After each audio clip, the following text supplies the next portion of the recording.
ఇప్పుడు for example ఎవరైనా ఒక బయ్యర్ ఆర్ ఇన్వెస్టర్ ఒక ప్రాపర్టీ చూసారు, నచ్చింది. ఒక 5,00,000 ఎంతో అడ్వాన్స్ ఇచ్చారని అనుకోవచ్చు. హ్మ్. ఆ తర్వాత మనకి లీగల్ డాక్యుమెంట్స్ ఒస్తాయి. అవును. లీగల్ డాక్యుమెంట్స్ తీసుకున్న తర్వాత నాకు నచ్చింది, హ్మ్. నచ్చలేదు. హ్మ్. 2 ఆప్షన్స్ పెట్టుకుందాం.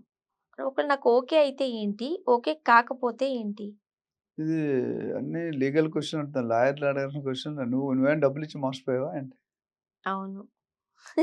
ఇది చాలా పెద్ద సమస్య అండి మార్కెట్‌లో. హ్మ్. ఇప్పుడు 5,00,000 అనేది బుకింగ్ అడ్వాన్స్ అని, బ్లాకింగ్ అడ్వాన్స్ అని రకరకాల పేర్లతో పిలుస్తారు. హ్మ్. అయితే జనరల్ మేము ఫాలో అయ్యే ప్రాసెస్ ఏంటంటే, మీకు ప్రాపర్టీ ఒక 4, 5 ప్రాపర్టీ చూసిన తర్వాత, ఒక ప్రాపర్టీని సెలెక్ట్ చేసుకుంటారు. మీకు నచ్చింది. రేట్ ఫైనలైజ్ చేస్తాం ఓనర్ దగ్గర, బిల్డర్ దగ్గర కూర్చొని. తర్వాత మీరు కొంటారా లేదా మీ డాక్యుమెంట్ నాకు ఎందుకు ఇవ్వాలి? నువ్వు కొనేవాడివో కొనవో తెలీదు. అందుకని అడ్వాన్స్ తీసుకుంటాం. సో, అడ్వాన్స్ తీసుకునేటప్పుడు మనం రిసిప్ట్ ఇస్తాం. అప్లికేషన్ ఇవ్వం. అంటే అలాట్ చేస్తారు గానీ, అంటే మీకు బ్లాక్ చేస్తారు గానీ అలాట్ చేయరు. అలాట్‌మెంట్ లెటర్ వేరు, బ్లాకింగ్ వేరు. ఓకే. మీరు డబ్బులు కట్టారు ఎగైన్స్ట్ థిస్ అని ఇస్తారు.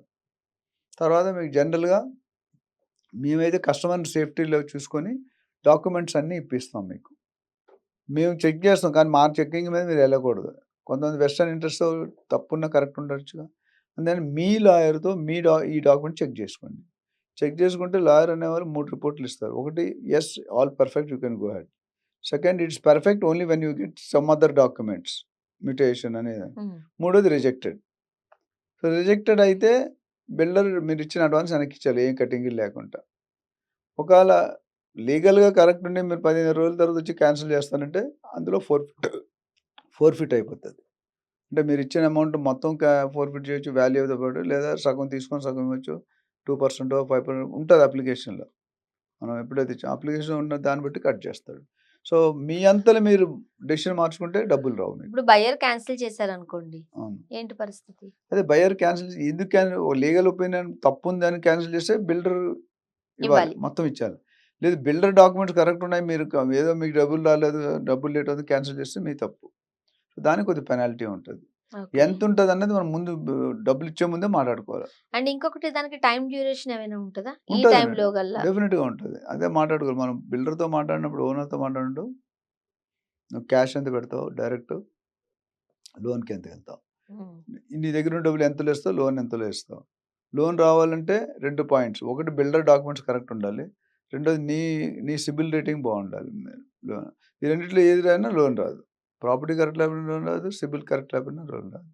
ఓకే. సో, అప్పుడు కాస్త ఇబ్బందికరం. లేటెస్ట్‌గా ఆర్‌బీఐ ఏమన్నారంటే సిబిల్ మీద ఎక్కువ దృష్టి పెట్టకండి. హ్మ్. క్యారెక్టర్ బావుండి పేయింగ్ కెపాసిటీ ఉంటే సిబిల్ కొద్దిగా అటు ఇటు అయినా ఇవ్వండి అని అంటున్నారు. హ్మ్. ఎఫ్ఐఆర్‌లు అయన్నీ ఉండకూడదని. సో, లేటెస్ట్ లా.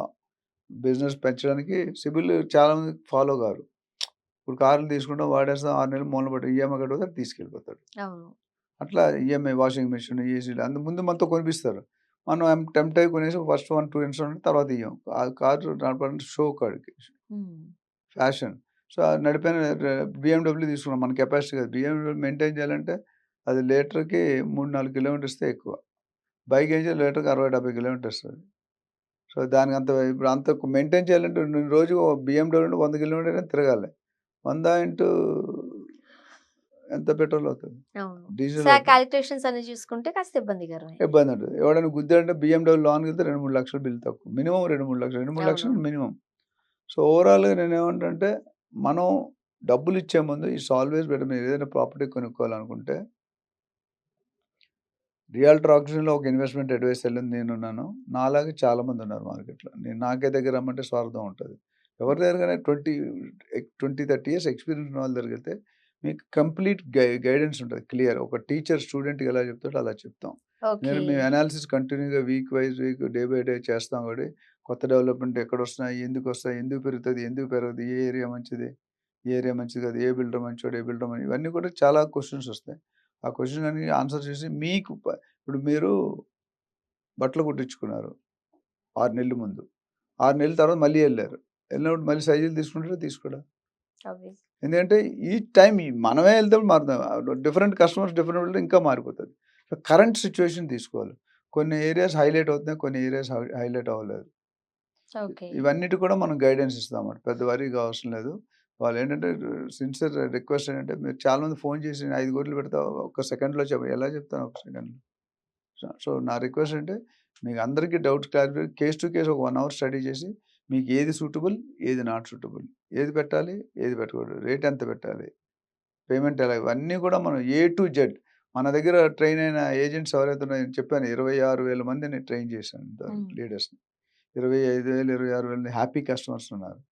సో, ఇది కావాలనుకుంటే మీరు కొద్దిగా టైమ్ స్పెండ్ చేయాలి. Time okay. స్పెండ్ చేసి రియల్ టాక్ షోలో అదే మేము ట్రైనింగ్‌లో ఏం చెప్తామంటే హానెస్టీ, ట్రాన్స్‌పరెన్సీ, ఇంటిగ్రిటీ.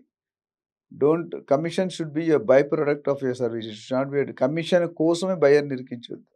అది హ్మ్. క్లారిటీ ఉంటే they will run for a long. And real estate is not a 100 meter dash. It is a marathon. హ్మ్.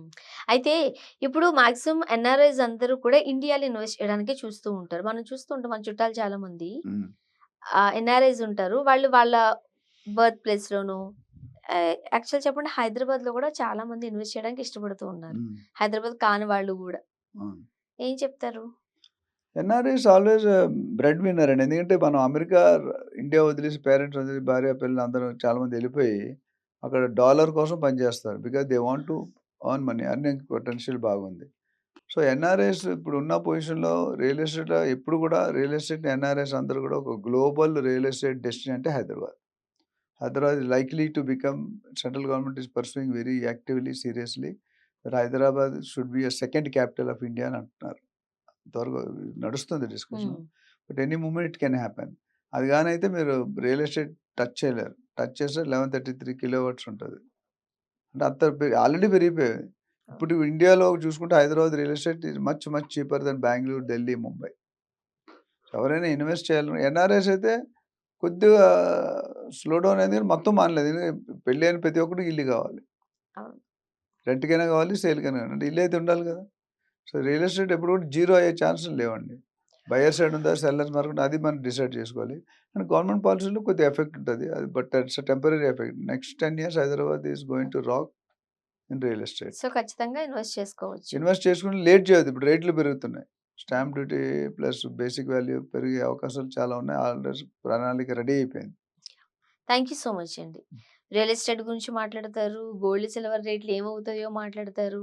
అండ్ వరల్డ్ వైడ్‌గా ఏం జరుగుతుందో కూడా క్లియర్‌గా మీరు మాకు మంచి ఇన్ఫర్మేషన్ అందిస్తూ ఉంటారు ఎప్పటికప్పుడు.